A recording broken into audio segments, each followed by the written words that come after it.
Siamo in prossimità dell'isola di Tavolara, un'isola bellissima. È una scheggia di calcare, vedete questo calcare permeabile, in una zona dove è tutto granito. Soltanto la Tavolara e Capofigari, che è al lato nord del Golfo di Olbia, sono in calcare.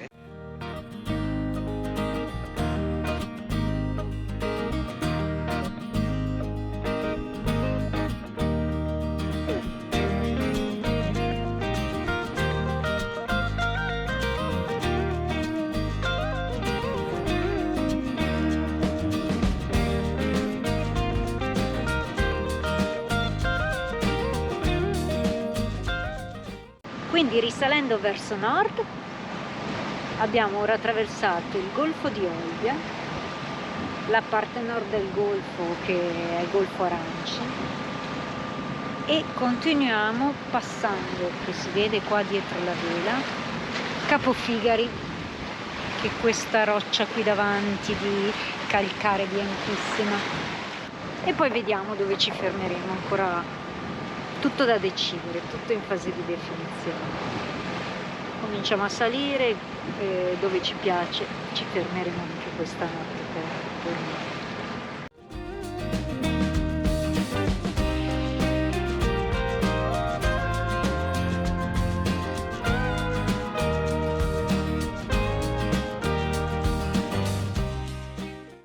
Stiamo doppiando Capofigari. Siamo nel lato nord del Golfo di Olbia. Questo è il capo di calcare corrispettivo della Tavolara, che abbiamo là un po' controsole, e sono le uniche due schegge di calcare della Gallura. Navettina. Isola degli Soffi, facciamo il passaggio e qua sotto abbiamo il Golfo di Cugnana con sulla sinistra Porto Rotondo, sulla destra Portisco e sotto con la nave in mezzo al golfo i pontili di Cala dei Sardi.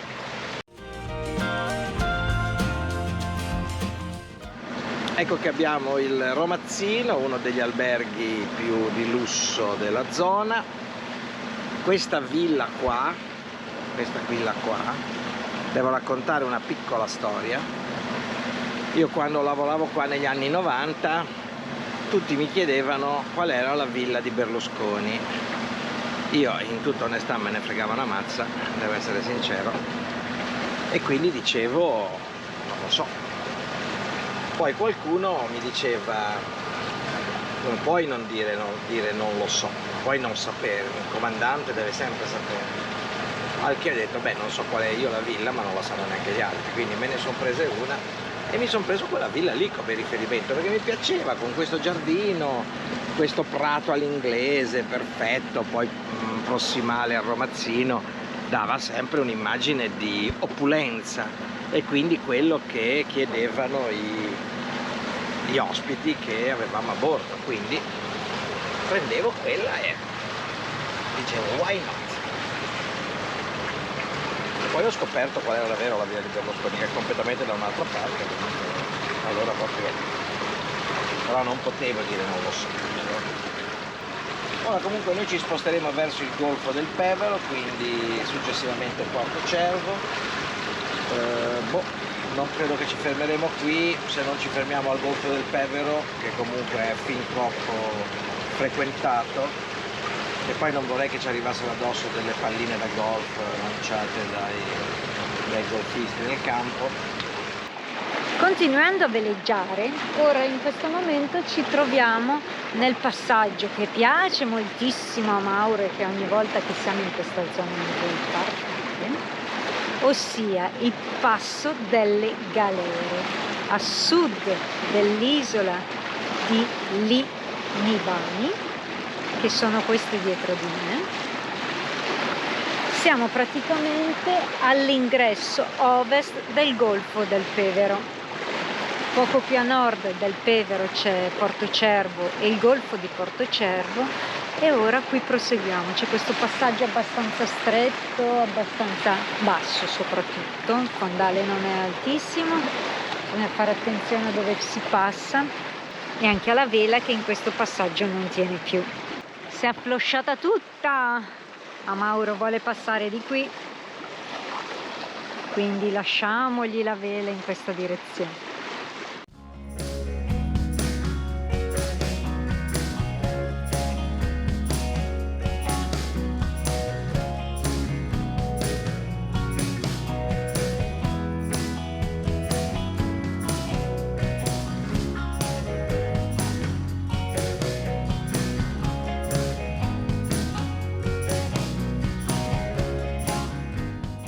Quindi sei contento che abbiamo fatto il passaggio delle galere? Rada di Porto Cervo. Siamo qui davanti al golfo, chiuso da Capoferro, ci passeremo tra poco. Abbiamo superato Porto Cervo e stiamo facendo il passaggio delle Bisce, che è un bellissimo passaggio, eccolo qua, dal vecchio faro di Capoferro, questo qui, il vecchio è questo qua su, questa costruzione in collina, questo piccolo isolottino disabitato chiamato Isola delle Bisce. Stiamo viaggiando un po' a vela e un po' a motore perché vento ce n'è poco, facciamo prendere aria alle vele. Carina questa immagine che ci presenta i 3 fari: faro vecchio, questo qui, faro vecchio, faro nuovo e faro del passaggio delle Bisce.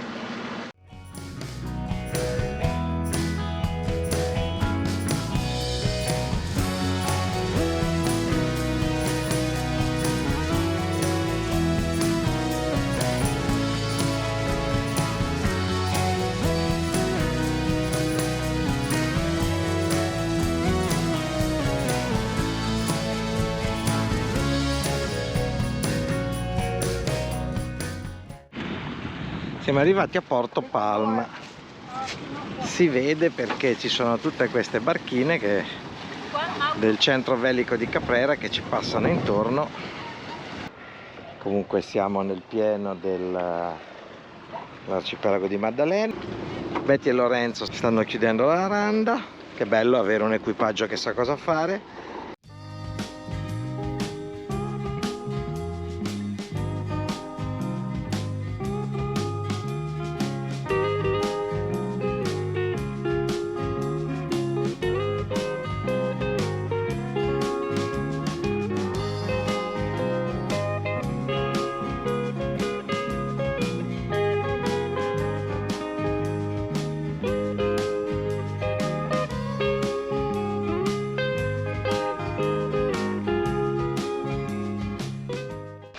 A volte anche in barca piove.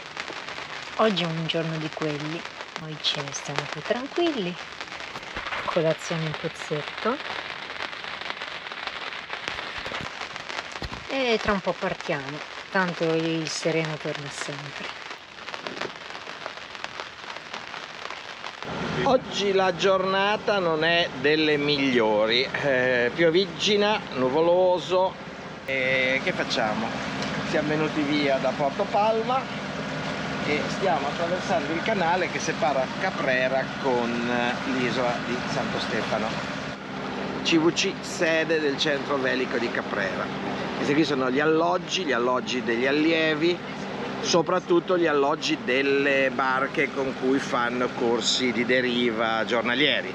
Quelli che fanno la crociera d'altura sono fuori e sono con delle barche abitabili e restano fuori nelle bocche fino a venerdì, quando rientrano. Là in fondo abbiamo l'isola di Caprera e questo qui che vedete è il ponte, un ponte artificiale che collega l'isola di Caprera con la Maddalena. Isola di Santo Stefano, ex sede dei sommergibili nucleari americani.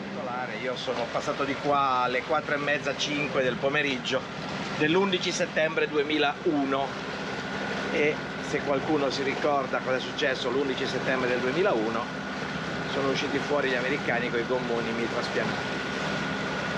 Avevano un po' paura di tutto in quel momento lì, quindi anche noi siamo rimasti un po' stupiti, invece di solito non rompono le scatole, invece quella volta lì ci hanno cacciato, non ci hanno sparato, ci hanno allontanato.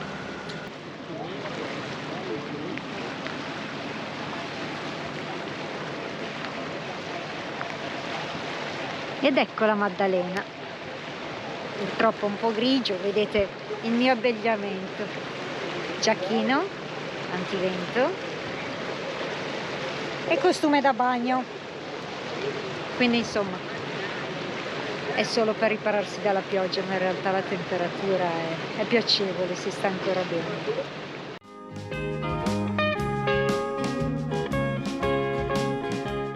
Questa bella nave invelata, pochissimo vento, andranno sicuramente a motore. Qui sta entrando nella baia della Maddalena.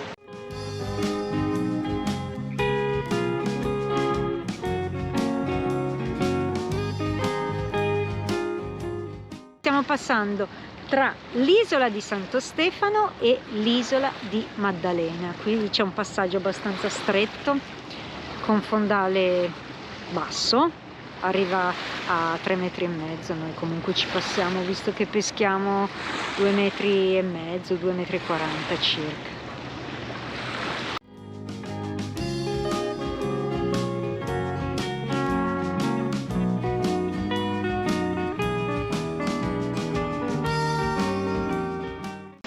Oggi 13 settembre siamo nel canale fra Spargi qua sulla sinistra e Budelli, Santa Maria. Dopo 92 giorni abbandoniamo la Sardegna, abbassiamo la bandiera, siamo arrivati in Sardegna il 14 di giugno a Stintino. Poverina, non ce la fa più. E come si può vedere, la bandiera sarda ha tutti i suoi 92 giorni. Esatto. Torniamo in acque corse, quindi ecco che siamo la bandiera di cortesia francofona e corsa. Allons enfants de la patrie, E finalmente sta uscendo il sole. Siamo sempre nelle bocche di Bonifacio, anzi, come vedete qua dietro siamo quasi arrivati a Bonifacio. Qui ci sono le falesie, mancano ancora un paio di miglia e siamo all'ingresso del fiordo di Bonifacio, che come sempre è una meraviglia entrarci. Solo l'ingresso vale la pena di visitare. Poi anche il paesino è molto carino e quindi noi ci andiamo sempre volentieri.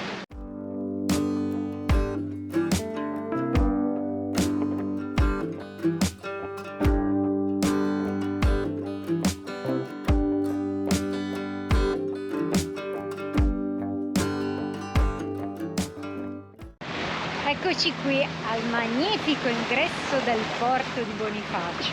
È un lunghissimo fiordo dove in fondo ha il porto e il paese invece si trova proprio sopra le falesie, come potete vedere qui fianco a me.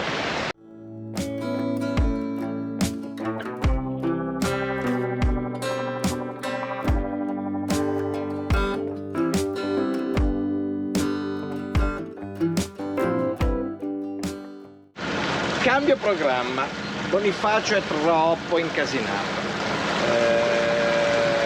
ci siamo picchiati per provare a fare un ingresso, non pensavo che a metà settembre ci fosse ancora questo casino, lasciamo perdere e andiamo, ci spostiamo all'ancora da qualche altra parte. Ci dispiace perché avrei mangiato volentierissimo le specialità bonifacine alla Cantina Doria, che è un ristorante che conosciamo molto bene. A questo punto affrontiamo il passaggio della Piantarella da sud a nord, sud-ovest, nord-est. Noi di solito lo facciamo nord-est, sud-ovest, al contrario. Questa è proprio l'isola Chiana, questa dietro di me. A me piace sempre fermarsi, ma oggi purtroppo non ci sono né le condizioni né abbiamo tempo per farlo. Prevediamo di salire ancora un po' verso nord. Ci dovremmo fermare in una bellissima baia circolare che è quella di Rondinara. Ecco il palo miraglio nord del Ratino, eccolo qua con la seccona sotto.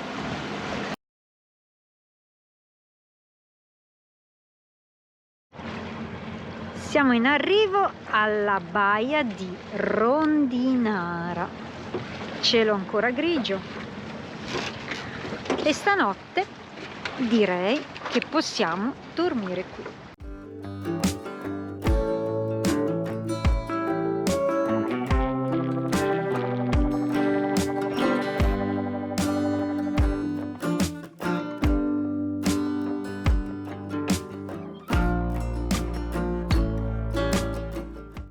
Ora ci troviamo vicino all'isola delle Rocche mi sembra, non me lo ricordo bene, comunque lo tagliamo, e stiamo per passare al lato ovest. Adesso rifacciamo dietro